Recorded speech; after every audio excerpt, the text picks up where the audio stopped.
So Bahrain as a country which has been a crossroad of civilizations since, I don't know, maybe 3,000 years, 4,000 years ago. And I happen to be an Arabist, and I know there's a proverb in Arabic which goes, خير النمون الوسط. That means the best thing is, is stick to golden mean. And in fact, Bahrain is, symbolizes that proverb. Its policy orientation is very, very, very moderate. And that is very important because in this area, very unfortunately, extremism is rampant. In this kind of area, moderation of Bahrain is a very important asset to fight against extremism. And the second thing is more down to earth, if I may say so, consideration. We tend to consider Bahrain as a gateway to Saudi Arabia and beyond, because Bahrain is connected with Saudi Arabia by causeway. And now we have about 220-30 Japanese people living in here. But honestly speaking, not all of them are working in in Bahrain.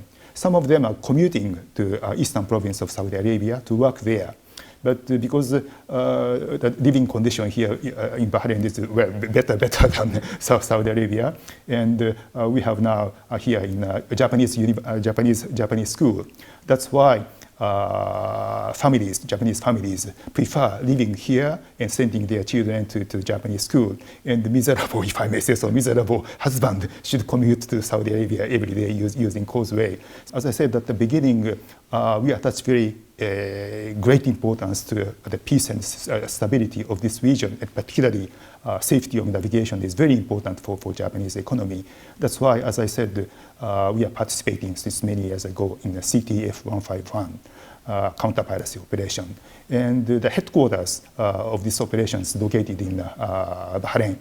And Bahrain is considered to be a sort of center of operations for maintenance of peace and security or safety of navigation in this area. I can say so because of the location of Fifth Fleet, NAVCENT, so on and so forth, and also a combined maritime force in which CTF-151 is part of. So in that sense, once again, Bahrain has a very special, important position in our dealing with the Middle Eastern region. The bilateral relations between Japan and Bahrain started in 1934, when the first shipment of Bahrain oil abroad went to Japan by tanker El Segundo. And many years when I visited oil museum for the first time, there was a picture of this El Segundo, shipping, the first oil export from Bahrain to Japan.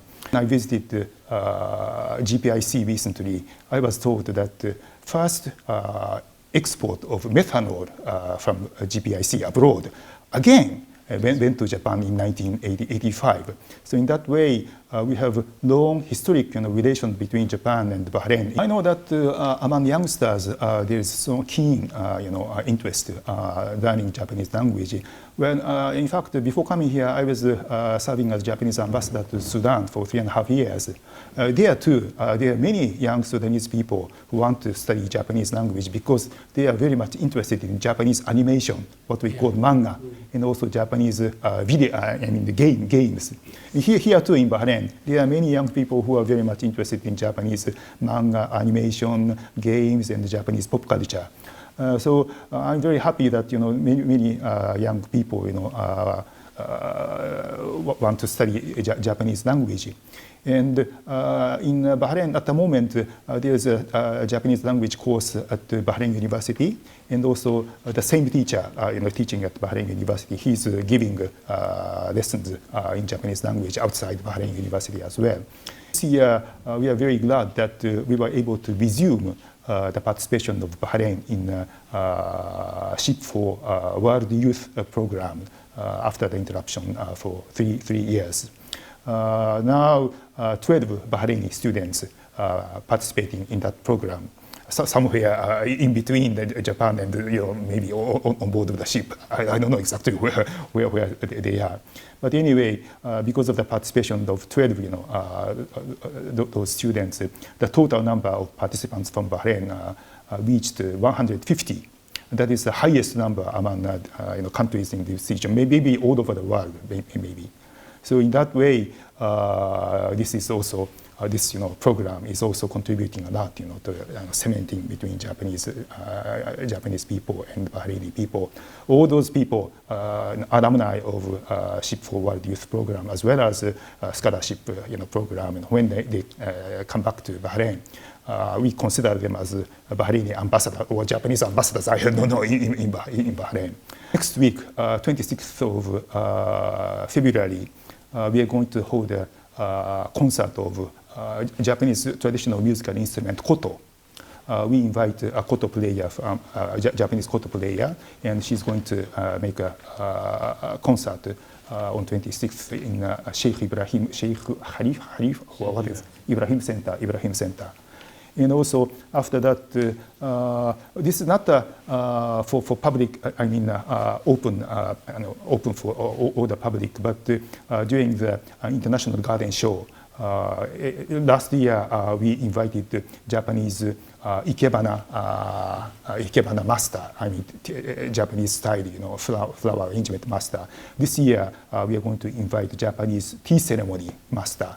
Deputy master of Urasenke School. Urasenke is one of the biggest, largest schools of tea ceremony in Japan.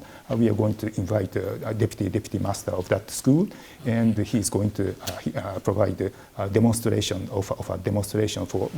I'm sorry, this is for limited audience at the Bahrain Fort film festival.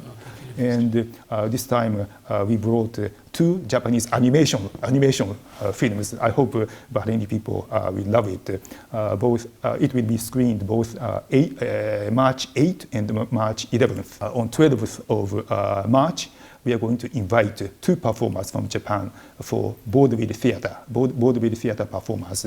One is a comic story telling, teller actually. In Japan, we call it rakugo.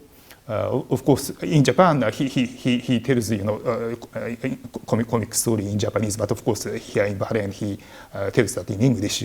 This year in Japan we are going to hold Olympic and Paralympic Games in July to August, and we hope that many people from the world, including Bahrain, will visit Japan on that occasion and enjoy Japanese hospitality. Of course, we hope that as many Bahraini athletes will participate in Olympic and Paralympic Games as much as possible, and we welcome official delegation from government delegation from Bahrain to Olympic and Paralympic Games. But in addition to that, we welcome generous audience, including from Bahrain, to enjoy Japanese Olympic and Paralympic Games as well. In March, Sheikh Khalifa bin Ali, Southern Governor, visited Japan officially, and also in June, Madam Fawzia Zainal, Speaker of House of Representatives, together with other representatives, members of Council of Representatives, as well as Council of Shura Council, visited Japan. At the moment, I don't have any confirmed visit, both from Japan or from Bahrain, vice versa. But as far as we think of visit from Japan, once again, the occasion of Manama Dialogue will be a good occasion for somebody, high-ranking official person from Japan to visit Bahrain. I understand that this year Manama Dialogue will take place early December. So I hope on that occasion somebody will visit Japan. And I also, as Japanese ambassador, sincerely hope that from Bahraini side, as many ministers or dignitaries will visit Japan. Thank you, Excellency. Thank you for the wonderful Thank you.